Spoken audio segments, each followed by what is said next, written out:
Le 23 juillet au soir, l'ambassade de Chine en France a organisé une réception à l'occasion du 99e anniversaire de la fondation de l'Armée populaire de libération de Chine. Accueilli par le général de division Chen Qin-song, attaché de défense près l'ambassade de Chine en France, et son épouse, les quelques 300 invités comptaient notamment l'ambassadeur de Chine en France, Deng Li, et son épouse Zhang Hua, des diplomates de l'ambassade, des représentants des milieux militaires, diplomatiques et politiques, des représentants de la communauté chinoise en France, ainsi que plusieurs personnalités, dont Younous Omarjee, vice-président du Parlement européen.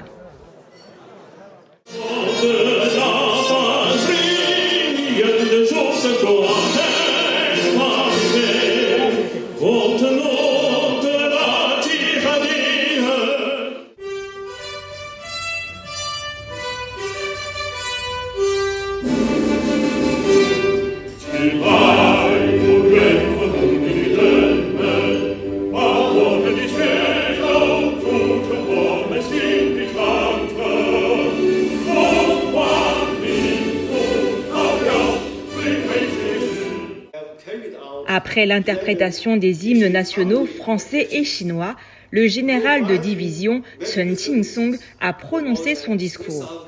Il est revenu sur les 99 années d'histoire de l'Armée populaire de libération et a réaffirmé que la Chine poursuivait une politique de défense à caractère défensif et un développement pacifique. Il a également souligné l'engagement de l'armée chinoise dans les opérations de maintien de la paix des Nations Unies, les missions d'escorte maritime et les actions de secours humanitaires.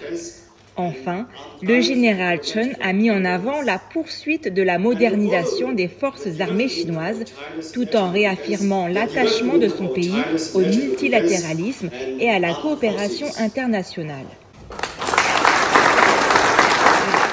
Je suis ici pour adresser les salutations du Parlement européen à Son Excellence l'ambassadeur Deng Li pour ce 99e anniversaire de l'Armée populaire de Chine.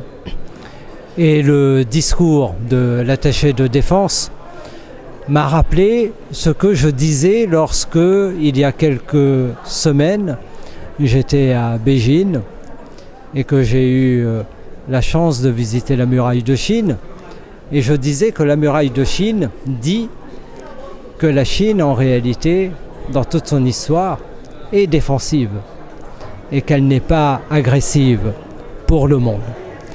Et je crois que cet anniversaire est un moment important pour promouvoir les valeurs et les objectifs de paix que porte la République populaire de Chine et que porte aussi l'Union européenne.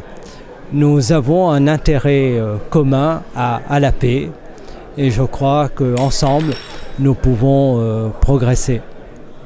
On parle aussi bien de politique, de militaire, d'industrie et de technologie. On doit, comme dans l'industrie en général, trouver peut-être des éléments de dialogue, des éléments de partenariat, où chacun reste avec son identité, son positionnement, sa stratégie, mais où on parle ensemble. La réception s'est ensuite poursuivie dans une atmosphère conviviale, offrant aux invités l'occasion d'échanger autour des relations sino-françaises et de la coopération entre la Chine et la France.